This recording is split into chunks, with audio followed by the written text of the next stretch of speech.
Detective Helen Grus of the Ottawa Police will be telling her story to the world for the first time at a police disciplinary tribunal that's been plagued with bias, corruption, perjury, witness intimidation, and abuse of process. Helen faces the bogus charge of discreditable conduct for simply doing her job as an Ottawa police detective. In January 2022, Detective Grus initiated an investigation into a possible connection between 9 sudden infant deaths and their mother's vaccination status. Evidence package included Pfizer documents that 31 of 32 pregnancies, followed by trial investigators, resulted in spontaneous abortion. Only one baby of 32 pregnancies survived. Within days of opening the investigation, Detective Grus was suspended for discreditable conduct for initiating an unauthorized investigation and was formally charged in July 2022. What's disturbing to learn is that in late March 2022, overwhelming evidence points to 2 police colleagues illegally providing confidential police information to CBC reporter Shamini Yorgnam, which resulted in CBC articles and broadcasts about the police investigation, of course impacting the investigation itself. After leaking the story to CBC, Ottawa police were then faced with a 24-hour ultimatum from reporter Shamini Yorgnam to contact the parents of the deceased infants before the story broke. So it's just a giant coincidence that after the news broke, Ottawa police made a financial settlement with one of the parents. The news was then used as a propaganda tool to assist in swaying public opinion. The timing of the settlement also couldn't have been better, given that it was one day before Detective Grus's hearing in December 2023. The mainstream media has been very strategic in their reporting, just enough to cover the basics but not too much to stir the pot. Of course, things you'll never see the mainstream media report on is the fact that the one and only parent of the 9 deceased infants Detective Grus contacted during her investigation very much appreciated her phone call, or that the grandfather of another deceased infant only had positive things to say about Detective Grus at the tribunal. Members of the Ottawa police at one point got so desperate for a smidge of wrongdoing that they initiated a wiretap, listening in on Detective Grus and her family. For those who don't know, under the criminal code, there are 2 ways for a wiretap to be granted. One way is somewhat tedious, where grounds are established, affidavits are signed, etc., while the other way is via an emergency provision under Section 184.4 of the criminal code, meant for abduction, murder, terrorism, or hostage situations where actual lives are at stake. So, as you can all guess, after 36 hours of listening to Detective Grus, they came back with absolutely nothing. The decision maker at Detective Grus's tribunal is adjudicator Chris Renwick, retired superintendent of Ottawa Police, who, by the way, has 0 legal training. The prosecutor is Miss Vanessa Stewart. There are so many things unjust about the current proceedings that it would take hours to cover it all. But for those watching, here are some quick examples that indicate the fix is in. Just as Detective Grus was to testify in her own defense, her counsel, Blair Ector, announced to the tribunal that his client had received a threatening email earlier in the day.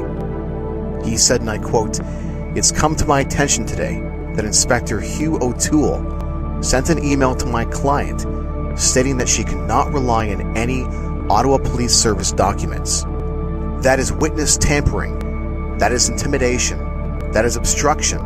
This tribunal should be outraged. I am outraged," Ector said. Other things of concern is that adjudicator Chris Renwick ruled that defense has to give all their questions for witnesses in advance. Right.